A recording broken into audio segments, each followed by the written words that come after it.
No, lebo to máš tak. Zamestnanci si veľakrát myslia, že čo je v pracovnej zmluve, to je sveté. Ukážem ti jeden príklad. Mi písala jedna zamestnankyňa takého zdravotníckeho zariadenia súkromného tu v Bratislave. Stránku webovú pre klienta majú veľmi vyňúkanú, prídite, postaráme sa, ale všetko bude úžasné, ale pozri sa, jak sa dokážu vyhražať zamestnancovi, alebo teda zamestnankyni už rovno v pracovnej zmluve.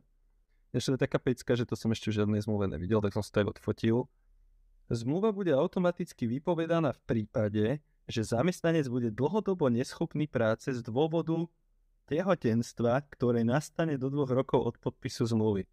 Tak ona sa proste bála, že teraz, že či keď ona otehotnie, tak či automaticky vlastne padne zmluva.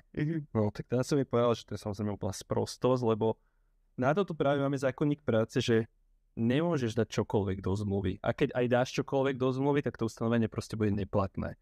No a zamestnankyňa, ktorá je tehotná, požíva špeci ochranu, som jej vysvetlil, čiže keby ju aj chceli vyhodiť, že automaticky je vypovedaná zmluva za to, že otehotnela, tak je to samozrejme neplatné, pretože keby to žalovala, tak by to samozrejme vyhrala. To by bol ideálny prípad, keby za toto vyhodili, lebo to by krásne vysúdila za celý ten proces všetko tú ušlú mzdu. Proste je úplne jedno, že ona s tým ako keby súhlasila, keď podpisovala zmluvu.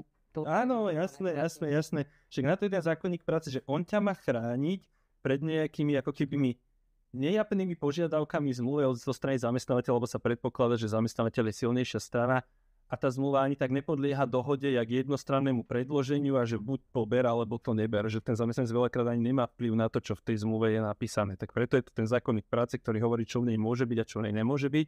A keď to v nej je a zákonník práce to nedovoluje, tak je to proste neplatné. Takisto ako to robili s tým, aj to teraz robia, že dávajú do zmluv, že nemôžeš prezradiť kolegovi svoju mzdu, ale zákonník práce hovorí, že takéto ustanovenia sú v zmluve neplatné a personalisti to napriek tomu na školeniach odporúčajú dávať do zmluv, aj keď vedia, že je to nevymožiteľné, lebo že je to také psychologické zastrašovanie zamestnancov. Že sa budú aj tak báť. A sa budú aj tak báť. No, ona sa presne preto to bála. A ja tu len chcem povedať, že som ešte aj vysvetlil, že ona keď raz zamestnávateľovi oznámi, že je tehotná, predloží lekárske potvrdenie, lebo od toho momentu, keď to oznámiš, sa považuješ zo strany zamestnávateľa za tehotnú, tak automaticky je chránená pred výpoveďou. No, není chránená pred výpoveďou, keby závažne porušila pracovnú disciplínu, ale to už je iné.